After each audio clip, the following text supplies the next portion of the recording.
Dakika 90 za mchezo kati ya klabu ya Yanga dhidi ya Cosmopolitans zimeweza kutamatika kwa klabu ya Yanga kuweza kuibuka na ushindi wa chuma 2-0. Goli ambazo zimeweza kufungwa na mchezaji mmoja, lakini pia ni ingizo jipya ndani ya kikosi cha klabu ya Yanga tangu waweze kusajiliwa kwenye kipindi cha dirisha dogo la usajili. Mabao ya dakika 13 ya mchezo na dakika 23 ya mchezo zimewasaidia klabu ya Yanga kuvuka kwenye hatua moja kwenda kwenye hatua nyingine kwenye michuano hii ya kombe la CRDB Federation Cup. Mabao yote haya yakifungwa na mchezaji Babu Jamei, mchezaji ambaye aliingia kwenye kipindi cha dirisha dogo la usajili kwenye kikosi cha klabu ya Yanga kukuwa na maneno mengi wakati wa usajili wake, na ameweza kusajiliwa kwenye dakika za jioni kabisa, dakika za magharibi ya leo. Mchezaji huyu ndipo alipoweza kusajiliwa na kutambulishwa ndani ya kikosi cha klabu ya Simba. Dakika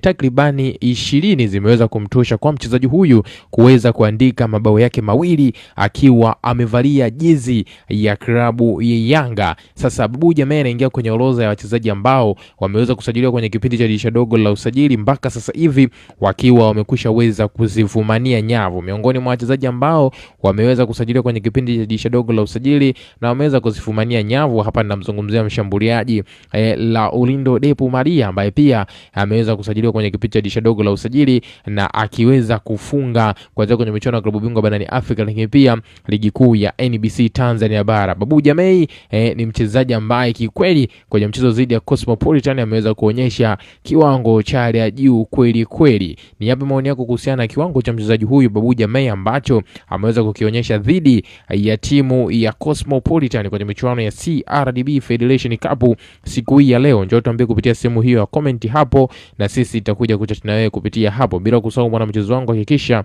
unakwenda kulike, kushare, na jambo la muhimu kuliko yote hakikisha unakwenda kusubscribe channel yetu kwa kubonyeza maneno mekundu yaliyo chini ya video hii yaliyoandikwa subscribe.